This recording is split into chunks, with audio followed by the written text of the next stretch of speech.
sedikit kelanjutan dari video sebelumnya, bagaimana mengikuti rancangan Tuhan. So it's just a testimony. Sebuah testimoni. Bagaimana saya dan keluarga, mama saya, kakak adik saya yang keduanya perempuan, berupaya hidup di dalam Tuhan dengan melakukan apapun yang Tuhan kehendaki.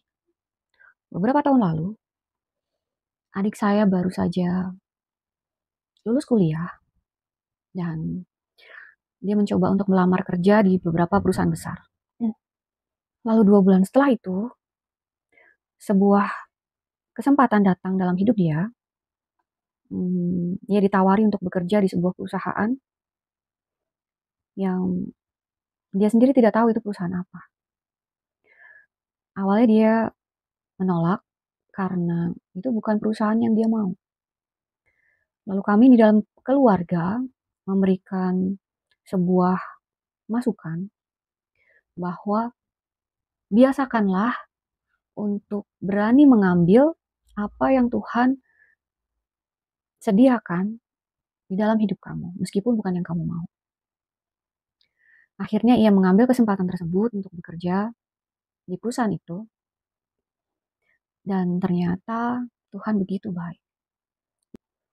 Akhirnya dengan keberanian, dia mengambil kesempatan tersebut dan bekerja di perusahaan tersebut. Sudah berjalan 3 tahun, dan dia tidak pernah membayangkan ada di sebuah perusahaan yang begitu memperhatikan karyawannya dan dengan bonus-bonus yang luar biasa, tempat kerja yang nyaman, fasilitas yang luar biasa, rekan kerja yang sangat suportif. Everything is perfect. Semua sempurna baginya di dalam dunia kerja. Itu adalah contoh pertama. Contoh kedua, yang mungkin juga akan relate dalam kehidupan kamu. Masih tentang adik saya. Tahun lalu, di bulan November, dia putus dari kekasihnya yang sudah 1 tahun ia jalani. Lalu di bulan Desember, kami satu keluarga diizinkan Tuhan berkumpul di hari Natal. Dia baru menceritakan bahwa hubungannya sudah berakhir 1 bulan sebelum kami bertemu. Saat itu, saya hanya bilang ke adik saya bahwa it's good, bagus dong.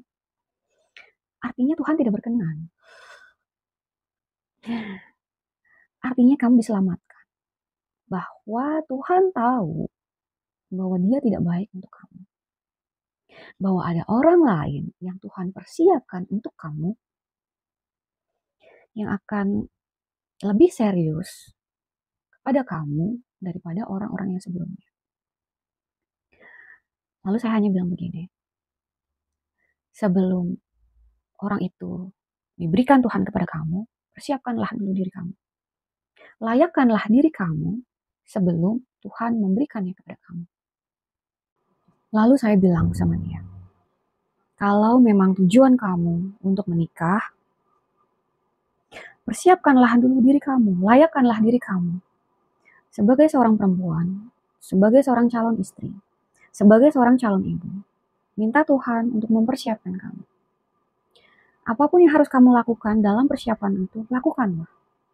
Karena pada akhirnya, saat Tuhan melihat kamu siap, saat itulah orang itu akan datang. Lalu, 2 bulan setelah pertemuan keluarga kami di bulan Desember, it means Februari, adik saya memberitahukan kepada kami keluarga bahwa ya Tuhan sudah mempertemukan dia dengan seseorang yang lebih serius. It's just God's grace, kemurahan Tuhan bagi orang-orang yang mengasihi dia, orang-orang yang mau untuk turut di dalam rancangannya. Bayangkan jika saat itu adik saya ngotot untuk tidak mau mengambil pekerjaan yang Tuhan sudah sediakan di depan matanya. Bayangkan juga, jika adik saya saat itu ngotot untuk terus memikirkan orang yang sudah Tuhan izinkan pergi, tidak mau move on, tidak mempersiapkan diri, mungkin hasilnya berbeda. Dari testimoni ini, saya hanya ingin menyampaikan bahwa rancangan Tuhan itu bukan rancangan kita. Jalan Tuhan seringkali bukan jalan kita. Jadi, kalau kita mau berada di dalam rancangan Tuhan, yang seperti disebutkan di Alkitab, bahwa sudah pasti demi kebaikan kita, seharusnya kita percaya. Dari testimoni singkat ini, semoga bisa menguatkan kamu untuk kembali semangat menata hidup kamu di dalam Tuhan, mempercayakan rancangan Tuhan dalam hidup kamu, dan memiliki keberanian untuk mengambil keputusan atas apapun yang Tuhan hadapkan atau berikan di dalam hidup kamu. I just hope the best for you. Saya hanya mengharapkan yang terbaik bagi kamu dan hidup kamu. Karena Tuhan kita adalah Tuhan yang baik. Jadi saya percaya bahwa siapapun kamu yang hidup di dalam Tuhan, mengasihi Tuhan, apapun yang Tuhan persiapkan, yang baik bagi kamu, kamu akan mendapatkannya. God bless you.